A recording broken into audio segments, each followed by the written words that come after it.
Yes of course, ಪ್ರತಿ ವರ್ಷದ ಹಾಗೆ ಈ ವರ್ಷನೂ ವಿಜಯದಶಮಿ ಹಬ್ಬದ ದಿನ ನಮ್ಮ ಎಂಪ್ಲಾಯೀಸ್ಗೆಲ್ಲ ಚಾಕ್ಲೇಟ್ ವಿಶಸ್ನ ಕಳಿಸ್ಬಿಡಿ. ಹಾಗೆ ವೇದಾಂತ್ ವೆಂಚರ್ಸ್ ಲೋಗೋ ಹಾಕೋದನ್ನ ಮರಿಬೇಡಿ. ಸರಿ, ನಮ್ಮ ಎಂಪ್ಲಾಯೀಸ್ಗೆಲ್ಲ ಏನು ಗಿಫ್ಟ್ ಕೊಡಬೇಕು ಅಂತ ಡಿಸೈಡ್ ಆಗಿದೆಯಾ?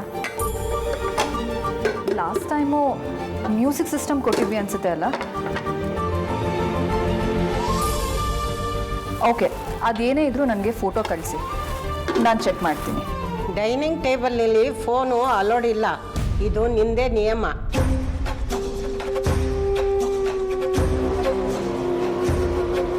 ಅಮ್ಮ, ಇಷ್ಟನ್ನೆಲ್ಲ ವರ್ಕ್ ಲೋಡನ್ನು ನೀವೇ ತಗೊಂಡಿದ್ಯಾ?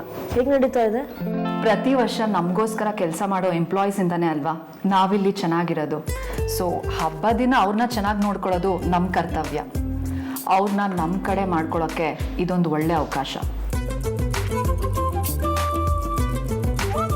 ಇಂಥ ಟೈಮಲ್ಲೇ ನಾವು ಆಕ್ಟಿವ್ ಆಗಿರಬೇಕು.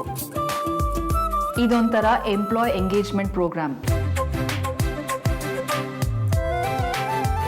ನಾನು ಕೆಲಸ ಬಿಡ್ತೀನಿ, ಇನ್ಕ್ರಿಮೆಂಟ್ ಕೊಡಿ ಅನ್ನೋ ರಗಳೆ ಎಲ್ಲ ಇದರಿಂದನೇ ಕಮ್ಮಿ ಆಗೋದು.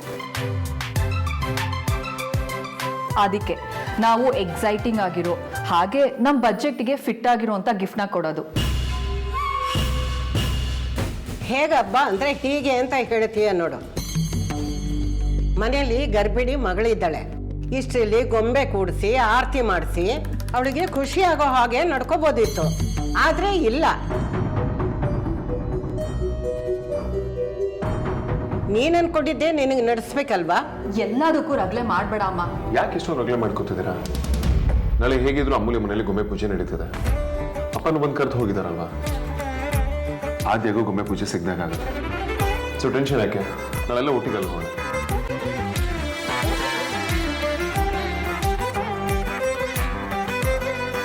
ಅಣ್ಣ ಹೇಳಿದ್ಮೇಲೆ ಮುಗೀತು, ದೂಸರ ಮಾತೇ ಇಲ್ಲ. ಅವನು ನನ್ನ ಮೊಮ್ಮಗ ಕಣೆ, ಯಾವಾಗಲೂ ಬೆಸ್ಟ್ ಐಡಿಯಾನೇ ಕೊಡೋದು.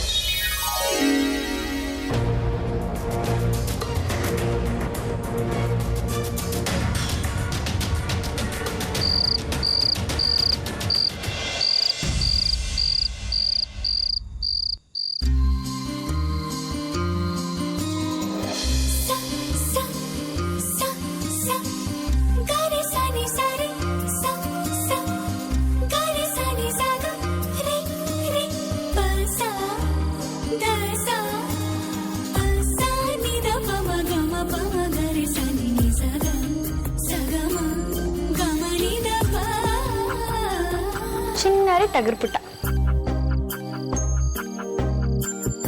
ಆಹಾ, ಒಳ್ಳೆ ಪುಟ್ಪುಟಾಣಿ ಮಗು ಥರ ಎಷ್ಟು ಚೆನ್ನಾಗಿ ಮಲಗಿದ್ದಾನೆ.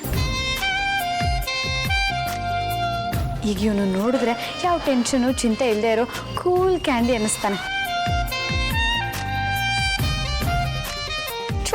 ಸ್ವೀಟ್. ಒಂದ್ಸರಿ ಎಚ್ಚರ ಆಯ್ತು, ಅಮೆರಿಕ ಅಧ್ಯಕ್ಷಂಗೂ ಇವನಷ್ಟು ಟೆನ್ಷನ್ ಇಲ್ಲ ಅನ್ನೋ ಥರ ಕಚ್ಚಕ್ಕೆ ಬರ್ತಾನೆ.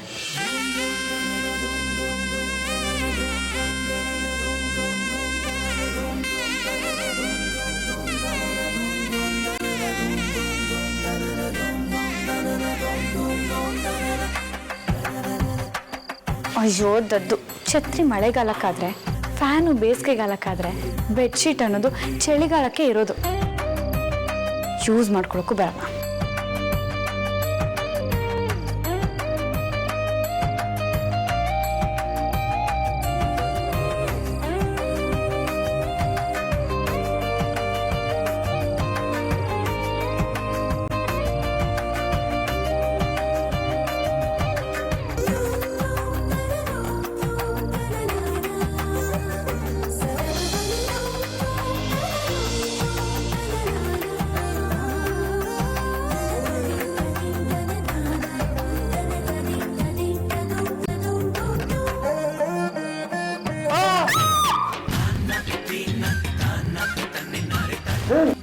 ಇಷ್ಟೊತ್ತಲ್ಲಿ ನೀನು ಇನ್ನೇನು ಮಾಡ್ತಿದ್ಯಾ? ಅದು ನಿಮ್ಮ ಬೆಡ್ಶೀಟು. ಅತ್ತೆ ಬರಬೇಡ, ಮರ್ಯಾದಷ್ಟು ಮನೆ ಹುಡುಗ ನಾನು. ಏನು ಮಾಡ್ಬೇಕು ಅಂದ್ಕೊಂಡಿದ್ಯಾ? ತೆರಿಗೆ ಯಾವ ಲೆವೆಲ್ಗೆ ಇಮ್ಯಾಜಿನ್ ಮಾಡ್ಕೋತಿದ್ದೀರಾ?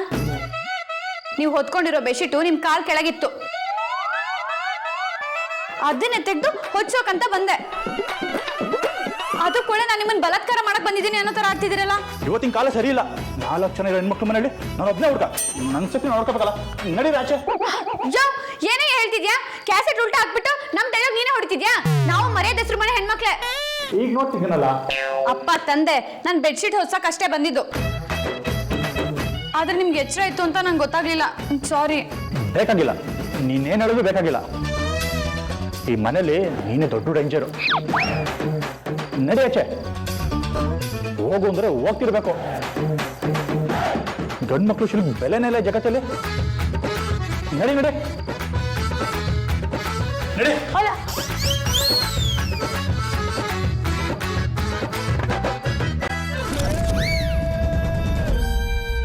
ಸೀನ್ ಎಲ್ಲಿಂದ ಎಲ್ಲಿಗೆ ಹೋಗಿ ನನ್ನ ಕ್ಯಾರೆಕ್ಟರ್ ಮೇಲೆ ನನಗೆ ಡೌಟ್ ಬರಂಗ್ ಮಾಡ್ಬಿಟ್ಟ. ಕೋತಿ ಮುಂಡದು. ಹೋಗಿ ಹೋಗಿ ಯಾರು ಸಿಗದೆ ಈ ಪುಣ್ಯಾತ್ಮನ ಮೇಲೆ ನನಗೆ ಯಾಕೆ ಲವ್ ಆಯ್ತು? ಕರ್ಮಕಾಂಡ ಬೇಕಿತ್ತ ಇದೆಲ್ಲ ನಂಗೀಗ. ಒಳ್ಳಿದ್ದೆವ್ವಾ.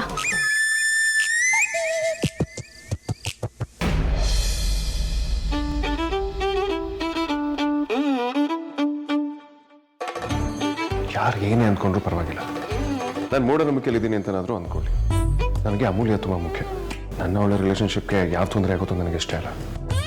ಹೇಗೋ ಎಲ್ಲರೂ ಮಲಗಿದ್ದಾರೆ. ಈಗ ನನ್ನ ಫೋನಲ್ಲಿ ಅವಳ ಫೋಟೋ ಮುತ್ಕೊಟ್ರೆ ಯಾರಿಗೂ ಗೊತ್ತಾಗಲ್ಲ.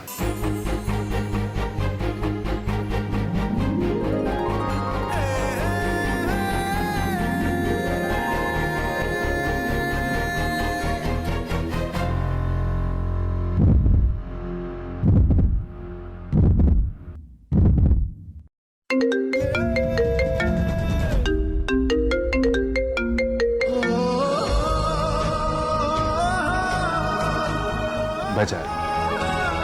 ಮುತ್ಕೊರೋಣ ಅಂತ ಪ್ಲಾನ್ ಮಾಡ್ತಿದ್ರೆ ಇವಳೇ ಫೋನ್ ಮಾಡ್ತಿದ್ದಾಳೆ. ಈ ಟೆಲಿಪತಿ ಅನ್ನೋದೆಲ್ಲ ಎಷ್ಟು ನಿಜ ಅಲ್ವಾ? So sweet. ಹಲೋ. ಹಾಯ್ ಸುಳ್ಳೆ ಪುಳ್ಳೆ. ಕಾಲ್ ಮಾಡ್ತೀನಿ ಅಂತ ಒಂದು ಸಣ್ಣ ಕ್ಲೂ ಕೊಡ್ಬೇಕು ತಾನೆ. ಎಷ್ಟು ಗಾಬರಿ ಆಯ್ತು ಗೊತ್ತಾ? ಗಾಬ್ರಿನಾ? ಹಾಗಿದ್ರೆ ಅಂಥದ್ದೇನು ಕೆಲಸ ಮಾಡ್ತಿದ್ದೆ ನೀನು? ಹಾಂ, ಏನಿಲ್ಲ ಏನಿಲ್ಲ ಏನಿಲ್ಲ. In fact I was thinking of you. ತುಂಬ ಸೈಲೆನ್ಸ್ ಇತ್ತು. ನೀನು ಸಡನ್ನಾಗಿ ಫೋನ್ ಮಾಡಿದ್ಯಲ್ಲ, ಬೆಚ್ಚಿಬಿದ್ದೆ ಅಷ್ಟೇ. ಅದು ಸರಿ, ಏನು ಕಾಲ್ ಮಾಡಿದ್ದು? ನಿನ್ನ ಹತ್ರ ಒಂದು ಇಂಪಾರ್ಟೆಂಟ್ ವಿಷಯ ಮಾತಾಡಬೇಕಿತ್ತು, ಅದಕ್ಕೆ ಕಾಲ್ ಮಾಡಿದೆ. ಇಂಪಾರ್ಟೆಂಟ್ ವಿಷಯನ? ಆಫೀಸ್ನಲ್ಲಿ ನಾನು ಇವಳಿಗೆ ಕಿಸ್ ಮಾಡೋಕ್ಕೆ ಟ್ರೈ ಮಾಡಿದ್ದು ಇವಳು ಗೊತ್ತಾಗೋಯ್ತಾ? ಕ್ಲಾಸ್ ತಗೊಳ್ಳೋದಕ್ಕೆ ಏನಾದರೂ ಕಾಲ್ ಮಾಡಿದಾಳ?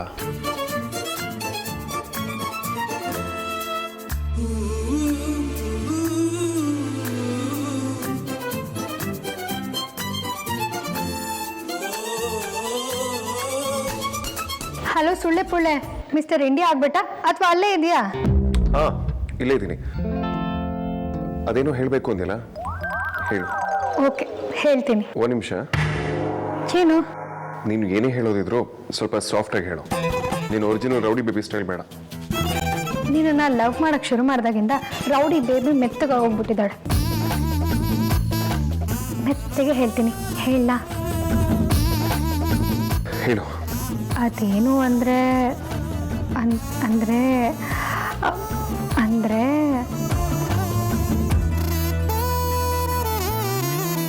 ಐ ಲವ್ ಯು ಕಣೋ ಸುಳ್ಳೆ ಪುಳ್ಳೆ. ಐ ಲವ್ ಯು ಕಣೋ ಸುಳ್ಳೆ ಪುಳ್ಳೆ. ಐ ಲವ್ ಯು ಕಣೋ ಸುಳ್ಳೆ ಪುಳ್ಳೆ. ಐ ಲವ್ ಯು ಕಣೋ ಸುಳ್ಳೆ ಪುಳ್ಳೆ. Wow, super. Thank God. Madam romantic ಮೂಡಲ್ಲಿದ್ದಾರೆ ಅನ್ಸುತ್ತೆ. ವಾವ್, ಸೂಪರಾ? ಅಷ್ಟೇನಾ? ಏನಂದ್ರೆ ಲವ್ ಆದಮೇಲೆ ಕೆಲವೊಂದು ಜೋಡಿ ಪದ. ಒಬ್ರು ಲವ್ ಯು ಅಂದರೆ ಇನ್ನೊಬ್ರು love you too, me too ಅಂತ ಹೇಳಬೇಕು. ಓ ಹಾಗ? ಅದನ್ನು ಒಂದು ಸಲ ಅಲ್ಲ, 100 ಸಲ ಬೇಕಾದರೂ ಹೇಳ್ತೀನಿ. I love you too rowdy baby. I love you too rowdy baby. I love you too rowdy.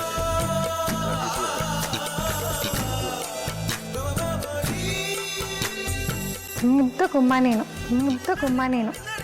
ಪ್ಯಾರಿ ಪಿಶಾಚಿ. ಕನ್ಸಲ್ಲಿ ಬರ್ತೀನಿ, ಮಾತಾಡೋಣ. ಕನ್ಸಲ್ಲಿ ಬರ್ತೀಯಾ?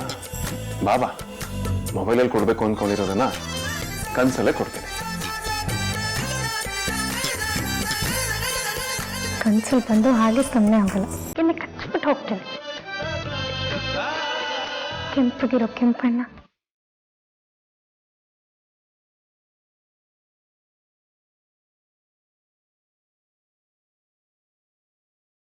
ನಿನಗೆ ಕನ್ಸಿರಲ್ಲ,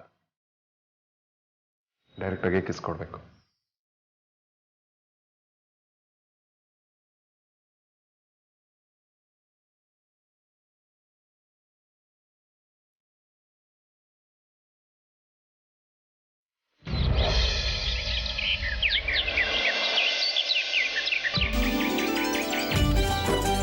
ಎಲ್ಲಿ ಹೋದ್ರೆಲ್ರು? ಯಾವ ಮೂಲೆಯಲ್ಲಿ ಸೇರ್ಕೊಂಡಿದ್ದೀರಾ ಎಲ್ಲ? ಇನ್ನು ಮನೆ ಗುಡಿಸಿ ಒರೆಸಿ ಕ್ಲೀನ್ ಮಾಡ್ಕೋಬೇಕು. ಅದಾದ್ಮೇಲೆ ಅಡುಗೆ ಮಾಡ್ಕೋಬೇಕು. ಇದೆಲ್ಲ ಆಗೋಷ್ಟೊತ್ತಿಗೆ ನನಗೆ ಸಾಕಾಗೋಗ್ಬಿಡುತ್ತೆ. ಎಲ್ಲ ಕೈ ಜೋಡಿಸಿದ್ರೆ ತಾನೇ ಕೆಲಸ ಆಗೋದು. ಪದೇ ಪದೇ ಇದನ್ನೇ ಹೇಳ್ತಾ ಇರ್ಬೇಕಾ ನಾನು?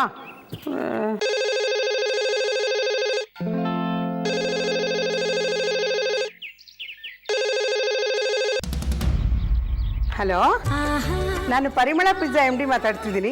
ಆ ಕಡೆಯಿಂದ ಯಾರು? ಹಲೋ ಪರಿಮಳ, ನಾನು ವೈಜಯಂತಿ ಮಾತಾಡ್ತಿದ್ದೀನಿ. ನಮಸ್ಕಾರಮ್ಮ, ಹೇಗಿದ್ದೀರಾ? ಎಲ್ಲರೂ ಆರಾಮ? ಎಲ್ಲ ಆರಾಮ ಪರಿಮಳ. ಆರ್ತಿ ಹೇಗಿದ್ದಾಳೆ? ಅವಳು ಇಲ್ಲಿಂದ ಅಲ್ಲಿಗೆ ಹೋದ್ಮೇಲೆ ಮನೆ ಸ್ವಲ್ಪ ಬಣ ಬಣ ಅಂತಿದೆ. ಯಾವಾಗಲೂ ಅಜ್ಜಿ ರೆಸ್ಟ್ ಮಾಡಿ ಮಾತ್ರೆ ತಗೊಳ್ಳಿ ಅಂತ ಹೇಳ್ತಾ ಇರೋವಳು. ಮಾತು ಕಡಿಮೆ ಆದ್ರೂ ಕೆಲಸ ಜಾಸ್ತಿ. ಅವಳು ಇರೋವಾಗ ಯಾವಾಗಲೂ ಜೊತೆಯಲ್ಲಿ ಯಾರಾದರೂ ಇದ್ದಾರೆ ಅನ್ನೋ ಧೈರ್ಯ ನಮ್ಮ ಆದ್ಯಾಗೂ ಕೂಡ. ಆರಾಮಾಗಿದ್ದಾಳಮ್ಮ. ಅವರಪ್ಪ ನೀನು ಹೇಗಿದ್ರು ಬಂದಿದ್ಯಾ, ಸ್ವಲ್ಪ ದಿನ ಆರಾಮಾಗಿದ್ದು ಹೋಗು ಅಂದಿದ್ದಾರೆ. ದೇವರ ದಯದಿಂದ ಎಲ್ಲೇ ಇದ್ರೂ ಖುಷಿಯಾಗಿದ್ದು ಗಂಡನ ಮನೆಗೆ ಕೀರ್ತಿ ತಂದರೆ ಸಾಕಮ್ಮ. ಪರಿಮಳ, ನಮ್ಮ ತಾಯಿ ಮನೆಯಲ್ಲಿ ಒಂದು ಸಂಪ್ರದಾಯ ಇತ್ತಮ್ಮ. ಮನೇಲಿ ಗೊಂಬೆ ಕೂಡಿಸಿ ಅದನ್ನ ತೆಗೆದಿಡೋ ದಿನ ಅಂದ್ರೆ ವಿಜಯದಶಮಿ ದಿನ ಮನೆಯ ಮುತ್ತೈದಿರು ಯಾರು ಮುಸ್ಸಂಜೆ ತನಕ ಒಂದು ತೊಟ್ಟು ನೀರು ಸಹ ಕುಡಿಯಲ್ಲ. ಆಮೇಲೆ ಗಂಡ ಹೆಂಡತಿಗೆ ಊಟ ಮಾಡಿಸಿದ್ಮೇಲೆ ಉಪವಾಸ ಮುರಿಬೇಕು. ನಮ್ಮ ಅಮ್ಮನು ಮಹಾರಾಷ್ಟ್ರದವಳು. ಅದೇನೋ ಕರ್ವಾ ಚೌದ್ ಅಂತಾರಲ್ಲ, ಅವ್ರ ಕಡೆ ಅದೇ ರೀತಿ ವ್ರತ. ಆದ್ರೆ ಮಾಡ್ತಾ ಇದ್ದಿದ್ದು ವಿಜಯದಶಮಿಗೆ. ನಮ್ ಸುಹಾಸಿನಿಗೆ ಇದರಲ್ಲೆಲ್ಲ ಆಸಕ್ತಿ ಕಡಿಮೆ. ಹೇಗಿದ್ರು ನಿಮ್ ಮನೇಲಿ ಗೊಂಬೆ ಕೂಡಿಸಿದ್ದೀರಲ್ಲ, ಅದಕ್ಕೆ ಆರ್ತಿ ಹತ್ರ ಈ ವ್ರತ ಮಾಡಿಸ್ಬೋದೇನೋ ಅಂತ ಫೋನ್ ಮಾಡಿದೆ. ನೀವು ಫೋನ್ ಮಾಡಿ ಒಳ್ಳೆ ಕೆಲಸ ಮಾಡಿದ್ರಿ. ತಲೆಮಾರುಗಳಿಂದ ನಡ್ಕೊಂಡ್ ಬಂದಿದೆ ಅನ್ನೋದಾದ್ರೆ ಅದನ್ನ ಆದಷ್ಟು ಮುಂದುವರಿಸ್ಕೊಂಡು ಹೋಗ್ಬೇಕು. ಆರ್ತಿ ಮಾತ್ರ ಅಲ್ಲಮ್ಮ, ನಾನು ವ್ರತ ಮಾಡ್ತೀನಿ. ನಮ್ದೆಲ್ಲ ಹೇಗಿದ್ರು ಇನ್ನೂ ತಿಂಡಿ ಆಗಿಲ್ಲ. ಮಕ್ಕಳಿಗೆಲ್ಲ ತಿಂಡಿ ಮಾಡಿಟ್ಟು ನಾನು ಆರ್ತಿ ಇಬ್ರು ಮಾಡ್ತೀವಿ ಬಿಡಿ. ತುಂಬಾ ಖುಷಿ ಆಯ್ತು ಪರಿಮಳ. ಸಂಜೆ ವ್ರತ ಮುಗಿಯೋ ಅಷ್ಟರಲ್ಲಿ ನಾವೆಲ್ಲ ಅಲ್ಲೇ ಇರ್ತೀವಲ್ಲ, ಸಿಗೋಣ. ಸರಿನಮ್ಮ, ಸಂಜೆ ನೀವೆಲ್ಲ ಬರೋದನ್ನೇ ನಾನು ಕಾಯ್ತಾ ಇರ್ತೀನಿ. ಸರಿ ಅಮ್ಮ.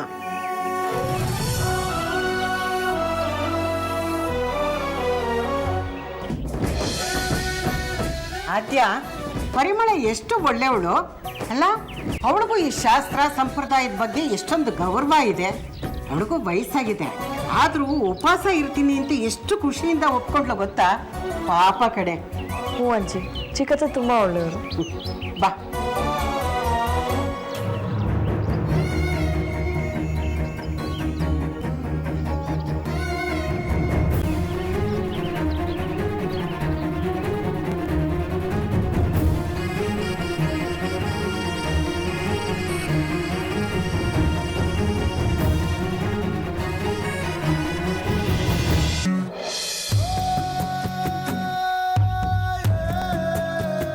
ಅಂಜು, ಎದೋಳು ಎಷ್ಟೊತ್ತಾಯ್ತು ನೋಡಿದ್ಯಾ? ಇರಕ್ಕ, ಇನ್ನು ಸ್ವಲ್ಪ ಹೊತ್ತು ಮಲ್ಕೊಳ್ತೀನಿ. ಲೈ, ಬರ್ತಾ ಬರ್ತಾ ಅದಿತಿಗಿಂತ ಸೋಂಬೇರಿ ಆಗ್ತಿದೆ ಕಣೆ. ನೀನು ಇನ್ನೂ ಎದ್ದಿಲ್ಲ ಅಂತ ಅಮ್ಮಂಗೆ ಏನಾದ್ರು ಗೊತ್ತಾದ್ರೆ ತಾಂಡವನೇ ಆಡ್ಬಿಡ್ತಾಳೆ. ಅಲ್ಲ, ಇವತ್ತು ಹಬ್ಬ ಇದೆ ಅನ್ನೋದು ಮರ್ತೋಗಿದ್ಯಾ ಹೇಗೆ? ಅಯ್ಯೋ ಹೌದಲ್ವಾ, ಹಬ್ಬ ಅನ್ನೋದೇ ಮರ್ತೋಗ್ಬಿಟ್ಟಿತ್ತು.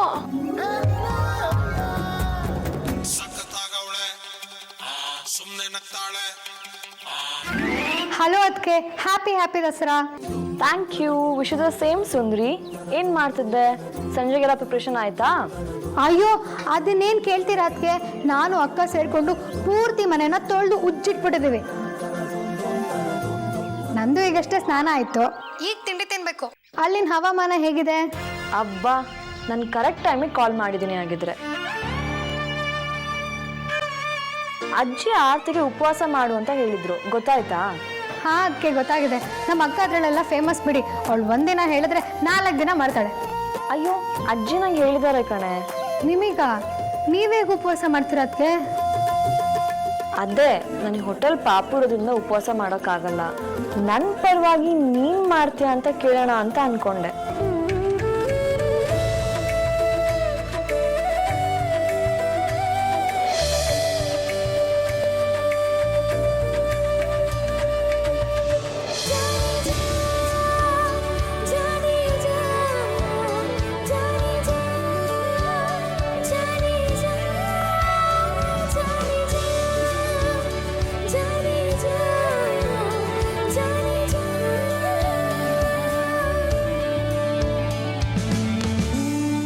ನಾನು ಯಾಕೆ ಇಷ್ಟೊಂದು ಬಟ್ಟೆಗಳನ್ನ ಬೆಡ್ ಮೇಲೆ ಇಟ್ಟು ಹೀಗೆ ಓದಾಡ್ತಿದ್ದೀನಿ? Confusion. You are in total confusion. Confusion ಅದು ನನಗೆ ಬಟ್ಟೆಗಳ ವಿಚಾರದಲ್ಲಿ ಚಾನ್ಸೇ ಇಲ್ಲ. ನಾನು ಯಾವಾಗಲೂ ನನಗೇನು ಇಷ್ಟನೋ ಅದನ್ನೇ ಹಾಕೊಂಡು ಹೋಗ್ತೀನಿ. ನಾನು ಹೇಗೆ ಬೆಟರ್ ಆಗಿ ಕಾಣ್ತೀನಿ ಅಂತ ನನಗೆ ಚೆನ್ನಾಗಿ ಗೊತ್ತು. ಅದಲ್ಲದೆ ಮಿರರ್ ಮುಂದೆ ನಿಂತ್ಕೊಂಡು ರೆಡಿ ಆಗ್ತಿರುವಾಗ ಏನಾದ್ರು ಪ್ರಾಬ್ಲಮ್ ಇದ್ರೆ ನೀನೇ ಹೇಳ್ತೀಯಲ್ಲ, ಅದೆಲ್ಲ ಇಷ್ಟು ದಿನ ಮಾತ್ರ. ಇನ್ನು ಮುಂದೇನೂ ಹಾಗೆ ಅಂತ ಹೇಳೋದಕ್ಕಾಗಲ್ಲ ಅಲ್ವಾ? ನಮ್ಮ ಮಾತಿಗೆ ನೀನು ಎಲ್ಲಿ ಬೆಲೆ ಕೊಡ್ತೀಯಪ್ಪ? ಇನ್ನು ಮುಂದೆ ಏನು ಬದಲಾಗುತ್ತೆ? ನಾನು ಯಾಕೆ ನಿನ್ನ ನೆಗ್ಲೆಕ್ಟ್ ಮಾಡ್ತೀನಿ? ಇನ್ನು ಮುಂದೆ ನೀನು ನಿನಗಿಷ್ಟ ಆಗೋ ಹಾಗೆ ಬಟ್ಟೆ ಹಾಕೊಂಡ್ರೆ ಕೆಲಸ ಆಗಲ್ಲ. ನೀನಿನ್ನು ಮುಂದೆ ನಿನ್ನ ಹುಡುಗಿಗೆ ಇಷ್ಟ ಆಗೋ ರೀತಿಯಲ್ಲಿ ಬಟ್ಟೆ ಹಾಕೋಬೇಕು. ನೀನೀಗ ಮೊದಲಿನ ಥರ ಸಿಂಗಲ್ ಅಲ್ಲಪ್ಪ, double. You just shut up.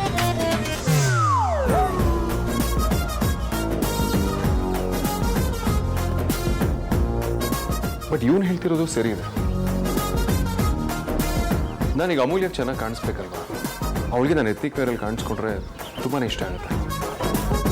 ಈಗಲೇ ಯಾವ ಬಟ್ಟೆ ಅಂತ ನಾನು ಡಿಸೈಡ್ ಮಾಡಿಕೊಂಡ್ರೆ ಅವಳು ಮನೆಗೆ ಹೋದಾಗ ಸಂಜೆ ಆದ್ರೂ ಇವನು ಹೇಳಿದಾಗೆ ಕನ್ಫ್ಯೂಷನ್ನೇ ಇರೋದಿಲ್ಲ. ನಾನಾ ಅಂದರೆ ಮದುವೆ ಆಗದಿರೋರು ಕೂಡ ವ್ರತ ಮಾಡ್ಬೋದಾ ಅದಕ್ಕೆ? ಅಫ್ಕೋರ್ಸ್ ಮಾಡ್ಬೋದು ಅಮ್ಮು, ಮಾಡ್ಬೋದು ಅಂತ ಅಜ್ಜಿನೇ ಹೇಳಿದ್ದು. ಯಾಕೆ ಹೇಳ್ತಿದ್ದೀನಿ ಅಂದರೆ ಅದೇನೋ ವ್ರತ ಮುಗ್ಸೋಕ್ಕೆ ಏನೋ ಇರುತ್ತಂತಲ್ಲ, ಗಂಡ ತಿನ್ನಿಸ್ಬೇಕು ಅದು ಇದು ಏನೋ ಇರುತ್ತಲ್ಲ. ಹಾಂ ಕರೆಕ್ಟು, ಪರವಾಗಿಲ್ಲ ಕಣೆ, ನಿಮಗೆಲ್ಲ ಗೊತ್ತಿದೆ. ಅಜ್ಜಿ ಹೇಳಿದ ಪ್ರಕಾರ ಮದುವೆ ಆದೋರಿಗಾದ್ರೆ ಗಂಡ ತಿನ್ಸಿದ ಮೇಲೆ ವ್ರತ ಮುಗಿಯೋದು. ಮದುವೆ ಆಗದಿರೋರಿಗಾದ್ರೆ ಮದುವೆ ಆಗೋ ಹುಡುಗ ಇದನ್ನು ತಿನ್ಸ್ಬೋದಂತೆ. ಅದು ಇಲ್ಲ ಅಂದ್ರೆ ದೇವ್ರದಿಗೆ ನೈವೇದ್ಯ ಇಟ್ಟು ಆಶೀರ್ವಾದ ತಗೊಂಡು ಊಟ ಮಾಡ್ಬೋದಂತೆ. ಎಲ್ಲದಕ್ಕೂ ಏನಾದರೂ ಒಂದು ಪರ್ಯಾಯ ಅಂತಲೂ ಇರುತ್ತೆ ಬಿಡಿ. ಹೌದು, ಈ ವ್ರತನ ಯಾಕೆ ಮಾಡ್ತಾರೆ? ಈ ವ್ರತ ಮಾಡೋದು ಮದುವೆ ಆದ ಜೋಡಿ ತಮ್ಮ ಜೀವನನ ಒಟ್ಟಿಗೆ ಸುಖಮಯವಾಗಿ ಕಳೀಲಿ ಅಂತ. ಮದುವೆ ಆಗದೋರಿದ್ದು ಒಳ್ಳೆ ಹುಡುಗ ಸಿಗ್ಲಿ ಅಥವಾ ಮದುವೆ ಗೊತ್ತಾಗಿದ್ದಿದ್ರೆ ಬೇಗ ಮದುವೆ ಆಗಲಿ ಅಂತ ಮಾಡ್ತಾರಂತೆ.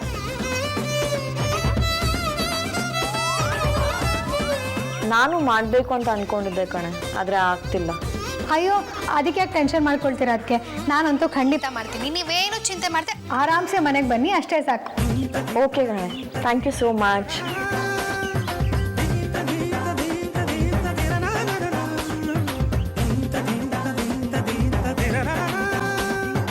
ನಾನು ಅನ್ಕೊಂಡಾಗನೇ ಆಯಿತು. ನನ್ನ ಅನುಮಾನ ಇದ್ದಾಗೆ ಇವಳು ಹಾಗೆ ಅಣ್ಣನ ಮಧ್ಯೆ ಏನೋ ನಡೀತಾ ಇದ್ರೆ ಇವತ್ತೇ ಎಲ್ಲ ಕ್ಲಿಯರ್ ಆಗತ್ತೆ. ಅಣ್ಣ ಗ್ಯಾರಂಟಿ ಅವಳಿಗೆ ಊಟ ಮಾಡ್ಸಕ್ಕೆ ಬರ್ತಾನೆ. ನಾನು ನಿನ್ನ ಎಲ್ಲದನ್ನು ಎಕ್ಸ್ಪೋಸ್ ಮಾಡ್ಬೋದು.